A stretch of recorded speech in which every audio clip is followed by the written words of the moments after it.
Welcome to the Automotive Blockchain channel, everyone. Hey, welcome back, everybody. I do appreciate all of the wonderful comments, throughout the numerous videos that I've done.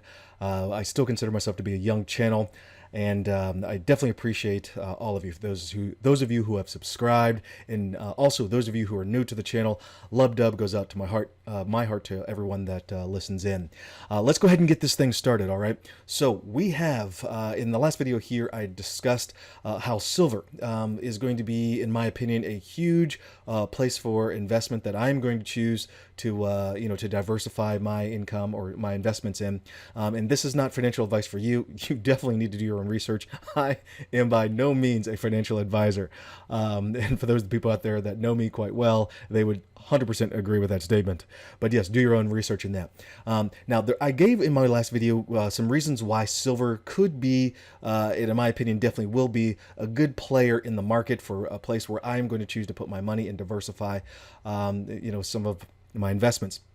And with that, I gave, one of the reasons why was the electric market as far as vehicles go, electrification of vehicles. And in this particular vehicle or this particular article, you can see that silver consumption in the global automotive sector to approach 90 million ounces by 2025. And they discuss on how the different, how much silver is in an estimated amount of silver is in various vehicles. So internal combustion engines can have 15 to 28 grams, 18 to 34 grams in light vehicles, while the full battery electric vehicles can have 25 to 50 grams. So you have the plug-in electric hybrid vehicles that are going to have 18 to 34 grams, and these battery electric vehicles are going to have 25 to 50 grams of silver in them. So as the markets change and as they continue to grow and as countries continue to adopt more electric standards for their vehicles, and the OEMs decide that they're going to fulfill their agreements and their decisions for making fully electric fleets, more and more silver is going to be used. So my thought is silver is going to just go up in price. That's my thought. But let's go ahead and look at this. So I wanted to get you kind of reinforce this ideology over here with this thought process. With the electric vehicles sold in 2020, this particular information comes from Clean Technica, and you can see here in 2020, the estimated battery electric vehicles and plug-in hybrid electric vehicle market, China sold 1.3 million. That's 1.3 million estimated units in 2020. That is huge, because when you look at spots 2 through 5 with USA coming in at third, you pretty much, it doesn't take a math genius to add all three of them up and realize you still haven't equated to the number of units that China has sold in 2020. And just to kind of give you a full scope of this, China is expected to sell 1.9 million units during the year of 2021, this year. So that is their gain in units is going to probably be about what the US sells in electric vehicles overall. So that is something to kind of keep in mind. And if you look down here just below that, you can see that the fastest growing is India at 510%. And to me, that doesn't come across as a big, surprise, given that I believe they have the second largest population, which is also over 1 billion people in there. Now, their infrastructure for electrification, I don't believe is as advanced as China's is for a number of reasons, but I do not. I see as India begins to come online with respects to their governance and their laws as it pertains to the cryptocurrency industry and blockchain infrastructure, they will be another powerhouse in there. So definitely look out for different types of companies in the blockchain arena that pop up there for investment purposes. Again, not investment advice, do your research, but I'm just kind of throwing something out at ya. All right, so when you think about these things, think about your country and how your country is doing with promoting, with governance, and with infrastructure for smart cities and electrification of vehicles, etc. What is going on? There are a few standouts that happen here. So you have the city of Dubai over there in the UAE, all right? The city of Dubai. Now, this is just with respects to one area of this, okay? Dubai to deploy GM units autonomous vehicles. And I'm not going to go through the article. A quick highlight down here is that they're looking to issue a self-driving fleet, okay? And that self-driving fleet should reach 4,000 vehicles by 2030.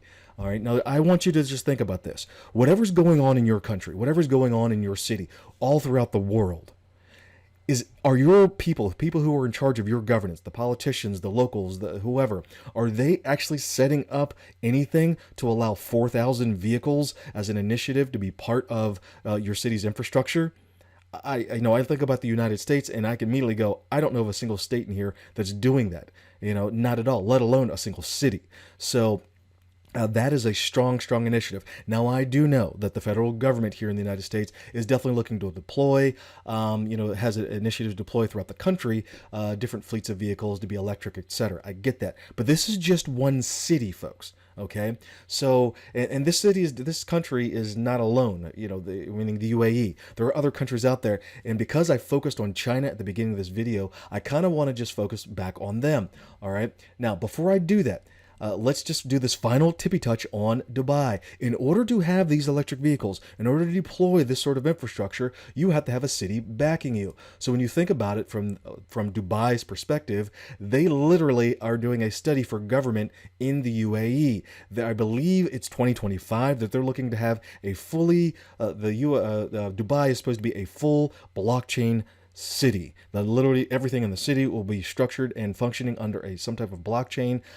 So that is their goal and their initiative to have that. So you're talking about one of the richest cities in the world is looking to develop and employ a blockchain initiative that's going to affect everything that happens inside the city. So that being said, let's move over to a country, i.e. China, that's looking to deploy and has an infrastructure for pushing a blockchain initiative. And why do I say that? Well, we all know that Bitcoin is 60% of the Bitcoin, or more than 60% of the Bitcoin, is mined in China. Now, there are obviously a lot of other cryptocurrencies out there, but we know who controls over 57% of the capitalization for cryptos. Now, that being said, let's get into it, okay? So let's look at Huawei. I believe that's how to pronounce it, Huawei. Bets $1 billion on electric car market in China. That's $1 billion. Okay, this is one company in China that's betting $1 billion on the electric car market in China. Now, when you remember that article that I showed you about silver, and you're thinking in this particular case that this particular company, one Chinese company out of many, many others that are worth billions of dollars, is betting $1 billion on electric cars. All right. Now, just so you can understand this, the $1 billion investment covers both self-driving electric cars and self-driving and electric car technologies. And this is from Bloomberg reported. And here's the ticker with this one, okay? Huawei's tech already lapses Tesla in terms of distance, okay? And that his technology tech allows cars to go more than 620 miles without human intervention. So they're already driving longer distances with just this company's electric car technology than Tesla. And Tesla's not a chump in China, folks, okay? For those of you that don't realize this, you hear American news and they're talking about, oh, Tesla made more money in Bitcoin, last year than they did, selling vehicles. And I get all that, but I want you to focus on the actual vehicles sold, the units sold, okay? Let's go over to Tesla. Nikkei Asia, all right? And here we have this. Now, this is with respects to Tesla vehicles sold in China. The company does not break down sales in each country, but data from the China Passenger Car Association shows that Tesla sold around 135,400 vehicles last year, meaning 2020. That's electric vehicles Tesla sold last year in China. Now, I want you to pause for a minute and just think about that for a second. Wait a minute. 135,000? Well, this information that I just showed you at the beginning of this video from 2020 estimated sales said that in the U.S. there was 320,000 units sold. So pretty much, what is that? Close to what? Let's just call it 40% of the vehicles sold in China. Just Tesla sold in China. Really accounts for about 40% of the vehicles sold here. That means that Tesla has a huge market outside of the United States, which means their infrastructure is going to be focused where? On the United States? Or someplace that has triple the population. I'm just asking you to think about that. Now go back to the silver. That's why I'm looking at this and I'm going, yeah, I'm thinking silver might be a good way to go. Let alone any of the supply chain type of, or companies and technologies that come along board with it. So everyone, that is Tesla there. Let's look over at another part of China, and that is over in over in Beijing. Now, once again, it comes down to city infrastructure. Remember, I just showed you that Dubai, they're looking to create an entire governance in the city of Dubai by, I believe it's 2025, to have a full blockchain city. There's numbers of cities in China that literally kind of lobby for being the blockchain heads in the country. So Beijing pulls ahead of Shenzhen, and that's another city, as China's top blockchain city. Do you hear anything in the United States? For those of you here in the United States, are you hearing anything about, hey, we have a blockchain city? No, not at all. So in this article, you can see here that 2020 Chinese blockchain innovation rankings have been released. All right. The rankings were revealed in a special session at the China International Fair. Now look at this highlighted section here. Shenzhen, a city with more than 5,000 blockchain firms, came in second, folks. Okay. So you have 5,000 blockchain firms. That means this city of Shenzhen, that has a population of, let's say, like 13, 14 million people. So let's call it about the size of New York City. That's how big they are. Has 5,000 blockchain firms.